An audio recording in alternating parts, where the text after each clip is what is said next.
बच्चों आज हम देखते हैं प्रोजेक्टाइल मोशन। प्रोजेक्टाइल मोशन ये हमारा डे टू डे लाइफ में हम करते हैं, देखते हैं, ठीक है ना। जैसे आप क्रिकेट खेलते हो तो एक ऑब्जेक्ट बॉल लेते हो और दूसरे प्लेयर को पास भेजते हो ना, ओके, थ्रो करते हो तो बॉल ऐसे जाता है तो वो प्रोजेक्टाइल है, ठीक है ना। प्रोजेक्टाइल मोशन ये इस तरह से होता है, एक्स में भी जा रहा है और वाई में भी जा रहा है। वही आज हम देखेंगे, ठीक है ना। तो फिजिक्स में आपको सब कुछ आसान है क्योंकि सभी चीज प्रैक्टिकल होते हैं।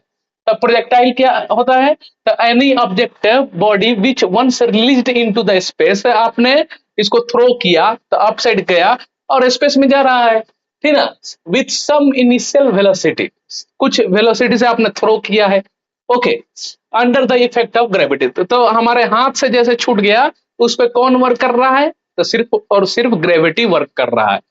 अच्छा, नेक्स्ट है प्रोजेक्टाइल मोशन होता क्या है। तो प्रोजेक्टाइल कौन सा पाथ फॉलो करता है, तो ये पैराबोला पाथ फॉलो करता है। आप यहां से फेंकेंगे ऑब्जेक्ट, ठीक है, ये पर्सन है और ये ऑब्जेक्ट ये बॉल को फेंकेगा तो ये जाएगा कैसे, ऐसे जाएगा और यहां तक गिरेगा। तो इसको हम क्या बोलते हैं, ये पैराबोला। ओके, समझ में आया, तो पैराबोलिक पाथ फॉलो कर रहा है। अच्छा, path follow the parabola path follow करता है प्रोजेक्टाइल मोशन। इफ, अब नेक्स्ट क्या है, if a particle move in horizontal as well as vertical. तो आप देखिए ना, ये हॉरिजॉन्टल में भी ऑब्जेक्ट जा रहा है और वर्टिकल में भी जा रहा है, अपसाइड भी जा रहा है, तभी तो यहाँ पे आके गिरा ना। As well as vertical motion simultaneously, ठीक है ना, हर टाइम पर हॉरिजॉन्टल और वर्टिकल बोथ मोशन करता है, is known as projectile motion. Projectile में क्या होता है, हॉरिजॉन्टल भी मोशन करेगा, एक्स एक्सिस में भी करेगा और वाई एक्सिस में भी करेगा, उसी को हम क्या बोलते हैं, प्रोजेक्टाइल मोशन। अब आते हैं हम कुछ इसके डेरिवेशन पे, कुछ फॉर्मूले पे आते हैं। इसका फॉर्मूला हम डिराइव करते हैं, जैसे आपने इस बॉल को थ्रो किया, ए से लेकर बी तक जाकर फाइनली ये टच किया, ठीक है ना। अच्छा, तो ये यू स्पीड से आपने थ्रो किया है with horizontal theta, okay, then horizontal component क्या बन गया, u cos theta, vertical component क्या बन गया, यू साइन थीटा। हमने किस स्पीड से थ्रो किया है, जब थ्रो किया है तो यू स्पीड से, ठीक है। तो इसका कंपोनेंट बनाइए, हॉरिजॉन्टल में cos थीटा बन गया, u cos थीटा मतलब क्या हो गया, ये ux हो गया, ठीक है ना। u cos थीटा मींस क्या हो गया हमारा, ux equal to u cos theta और uy equal to vertical u sin theta. Okay, समझ गए। अच्छा, अब अप साइड अब देखिएगा कि सिर्फ हॉरिजॉन्टल वर्क करता है, वर्टिकल जीरो हो जाता है, समझे। अच्छा, अब इसका हम निकालते हैं first time of flight. Time of flight, time of flight को हम कैपिटल टी से दिखाएंगे, हम डिराइव कर लेंगे वन डायमेंशनल के हेल्प से। आप देखिए, आप किसी ऑब्जेक्ट को थ्रो करते होंगे अप साइड तो क्या मिलता था पहले वन डायमेंशनल में, ये अप साइड गया, अप साइड वेलोसिटी जीरो हो जाता है ना, हाईएस्ट पॉइंट पे गया, जैसे ये ऑब्जेक्ट गया और ये हाईएस्ट पॉइंट पे भी जीरो हो गया, फाइनल वेलोसिटी जीरो हो गया। तो यहाँ पे यू से हमने थ्रो किया और यहाँ पे we zero eight highest point, okay, eight highest position है, ओके। और अप साइड आपने थ्रो किया है तो ग्रेविटी किधर वर्क कर रहा है, डाउन साइड, लेकिन ऑब्जेक्ट किधर जा रहा है, ए अप साइड जा रहा है, ठीक है ना। तो एक्सेलरेशन इक्वल टू माइनस जी हो जाएगा। अच्छा, टाइम ऑफ फ्लाइट बताने के लिए आप पहले टाइम बताइए वन डायमेंशनल के, ये कितना टाइम तक ऊपर जाएगा, ठीक है ना। मैंने अप साइड थ्रो किया है वन डायमेंशनली किसी ऑब्जेक्ट को, तो कब तक अप जाएगा, ठीक है। तो हम क्या लिखेंगे फॉर्मूला, तो हम फॉर्मूला जानते हैं v minus u equal to minus g t, जब अप साइड हमने थ्रो किया है ना। तो ए क्या हो गया, हम बेसिक फॉर्मूला क्या जानते हैं, v minus u equal to a t, then v minus u जैसे का तस हमने लिख दिया, एक्सेलरेशन की जगह पर मैंने ग्रेविटी लिख दिया माइनस, क्यों, क्योंकि ग्रेविटी नीचे वर्क करता है और ऑब्जेक्ट हमने ऊपर थ्रो किया है, और टी को टी ही लिख दिया मैंने, समझे ना। अच्छा, हम जानते हैं ये जीरो हो जाएगा, कब जीरो हो जाएगा, एट मैक्सिमम हाईएस्ट पोजीशन पे। तो हम एट मैक्सिमम हाईएस्ट पोजीशन पे कितना टाइम लग रहा है, हमने ऊपर किसी चीज को थ्रो किया 20 मीटर पर सेकेंड, 30 मीटर पर सेकेंड, तो उसको पहले बताते हैं। तो ये माइनस टू माइनस कैंसिल हो गया, तो टी इक्वल टू क्या हो गया, यू बाई जी, ये हम किसके लिए जानते हैं, वन डायमेंशनल के लिए। अच्छा, अब अप साइड जा रहा है तो यू यहाँ पे कौन रिस्पॉन्सिबल है टू डायमेंशन में, कॉस थीटा और साइन थीटा, तो साइन थीटा रिस्पॉन्सिबल है, समझे ना, अप साइड में।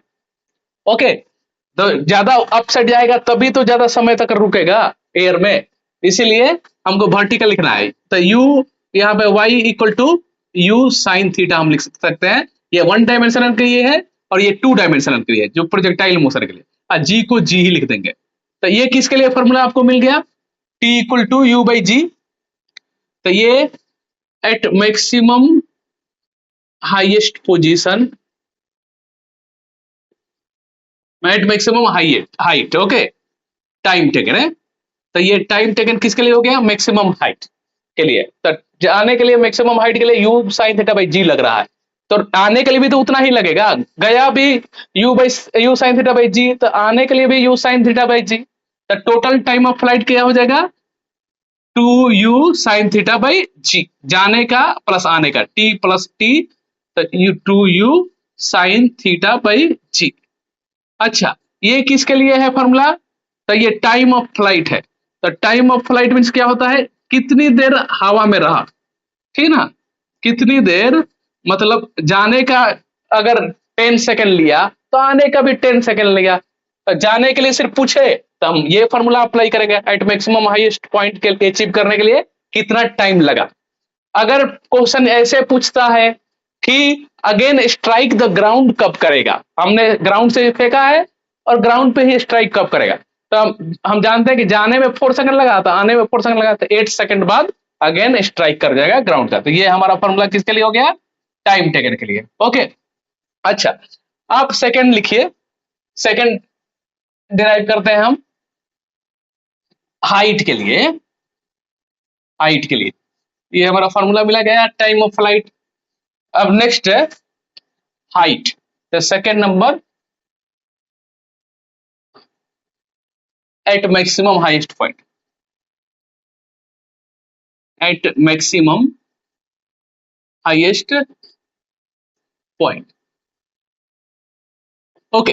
तो इसके लिए हम क्या फॉर्मूला अप्लाई करेंगे, तो आप 1 डायमेंशनल फॉर्मूला, अगेन ये ऑब्जेक्ट को आपने किसी चीज को अप साइड फेंका है, वो कब तक मैक्सिमम हाइट कब तक अचीव करेगा, उसके लिए क्या रिस्पॉन्सिबल है, ये एच कैसे बताएंगे आप, ठीक ना, ये कैसे बताएंगे, तो हम जानते हैं formula, again third equation, b square minus u square equal to minus 2gh। Again मैंने माइनस क्यों लगा दिया, क्योंकि अप साइड मैंने थ्रो किया है, तो इसके लिए a equal to minus g. Again maximum height के लिए क्या हो जाएगा, v जीरो हो जाएगा, फाइनल वेलोसिटी जीरो हो जाता है, ठीक ना, अप साइड फेंकेंगे ना, तो मैक्सिमम हाईएस्ट पोजीशन पे फाइनल वेलोसिटी 1 सेकंड के लिए जीरो हो जाएगा वहां पे, ठीक ना। अच्छा, तो ये इसको लिए कैंसिल कर दीजिए, ये हटा दीजिए, तो h equal to u square by 2g। ये किसके लिए है, कंप्लीट 1 डायमेंशन के लिए, लेकिन हम 2 डायमेंशन के लिए लिख रहे हैं ना, तो कौन सा रिस्पॉन्सिबल हो गया, cos थीटा रिस्पॉन्सिबल है या sin थीटा, तो हाइट अप साइड होता है ना, तो u sin थीटा रिस्पॉन्सिबल है वर्टिकल, देन हम क्या लिख देंगे, u sin theta square, then u square sin square theta by 2g। तो ये हमारा किसके लिए फॉर्मूला हो गया, हाइट के लिए हो गया, ठीक है, ओके, मैक्सिमम हाइट, ओके।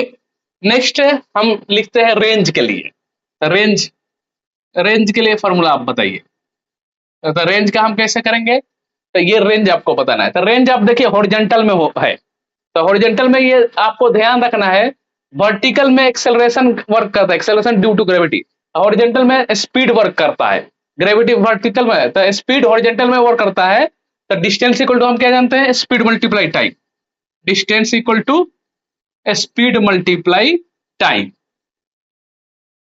समझ गए प्यारे बच्चों।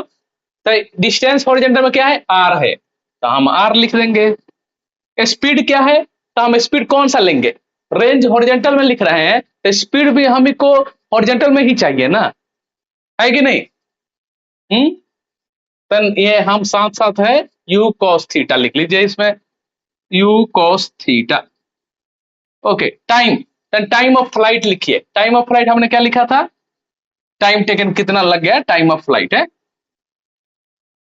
टाइम ऑफ फ्लाइट, देन हम 2u sin theta by g, okay.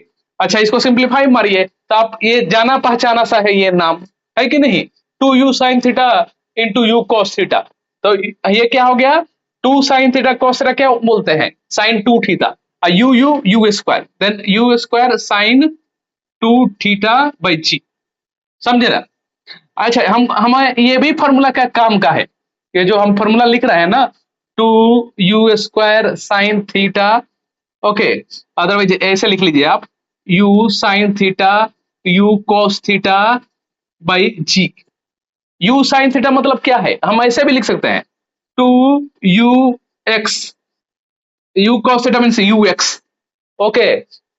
हमारा क्या हो गया, velocity in horizontal axis, u sine theta means velocity in vertical axis by G. ये भी हमारा काम का फॉर्मूला है, ये भी हमारा काम का फॉर्मूला है, ठीक है ना। जहां कंपेरिजन करना पड़ेगा ना, तो ये सब्स्टिट्यूट करना पड़ेगा, जहां वेक्टर फॉर्म में देगा तो ये सब्स्टिट्यूट करना पड़ेगा।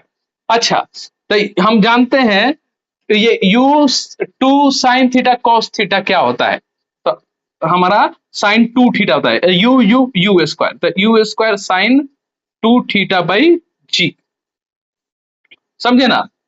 अच्छा, ये कहां पे मैक्सिमम होगा, तो आप जानते होंगे कि साइन 90 डिग्री मैक्सिमम होता है, तो ये 90 डिग्री, तो साइन 90 डिग्री मतलब क्या, थीटा शुड बी 45 डिग्री, तो थीटा 45 डिग्री रखेंगे तो आपका रेंज मैक्सिमम मिलेगा वहीं पर, R equal to u² sine 90 degree by g means u² by g, okay. तो जनरल फॉर्मूला आप देखते होंगे ये है, लेकिन वेक्टर फॉर्म में पूछे तो ये है, ठीक ना।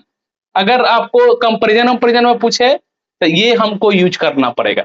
हम लोग क्वेश्चन करेंगे, अच्छे अच्छे क्वेश्चन करेंगे, जेईई एडवांस का, नीट का, ठीक है ना, समझ गए। तो यही हमारा डेरिवेशन है।